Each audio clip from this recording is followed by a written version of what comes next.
Hey there, Steve Gamache with another Chef Knives to Go quick look product review, and this time we have the Tsunehisa VG10 hammered Damascus petty 150mm knife. So there's a lot in that name.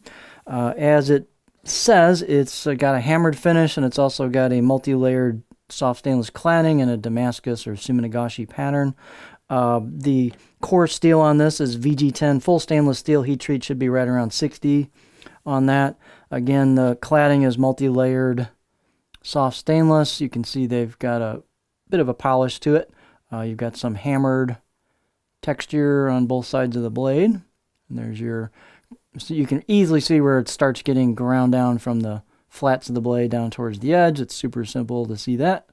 Where the cladding starts getting ground down, you can see the layers showing up.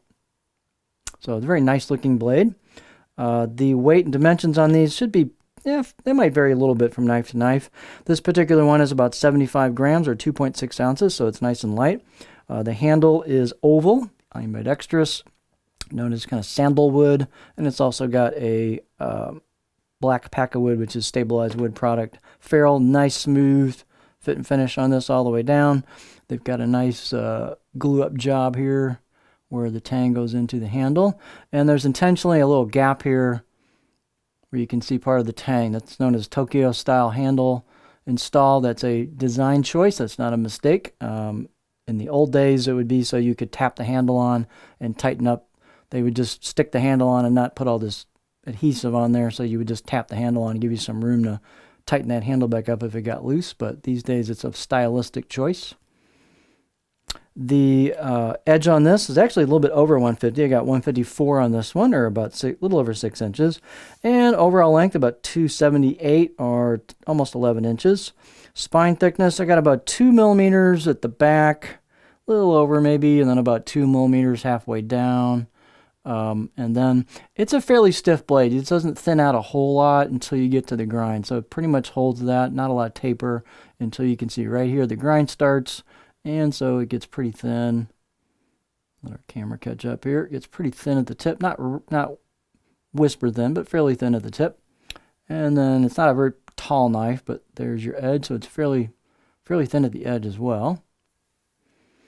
Height-wise, about 29.2 is not particularly tall, so not a lot of clearance here for your fingers. You might have to put the handle off the edge of the cutting board or the edge of the countertop if you want to get some clearance, if that's an issue for you. But it's a very nice looking blade. It's got a lot going on, as you can see. There is some laser engraved kanji on the right side of the blade. If we can get, it's a little hard to catch it, but there it is right there. But definitely there. Takes a little work to see it. Here's the left side of the blade. Each one of these is going to be a little unique with the hammered pattern and what the Damascus layers look like. This has nice fit and finish. They've relieved a little bit on the corners of the spine, and they've done a pretty decent job. Not a ton, but a little bit of relief on the corners of the choil. So nice fit and finish. This was very, very sharp out of the box. I gave it a 7 out of 10 on my scale. It's a pretty nice edge on it. A little bit of polish to it, nicely cut, and very, very sharp out of the box. So ready to rock and roll. Balance point on this is pleasantly going to be a little further forward, so a little bit more neutral. It's right about there. And so works nice on a pinch grip.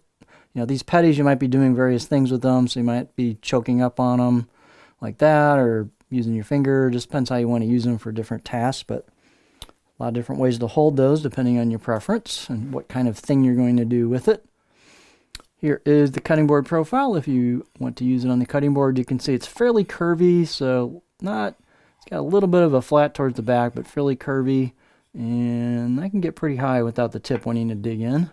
So definitely you could rock this, push-pull cut, a little bit of chopping towards the back if you wish to do so.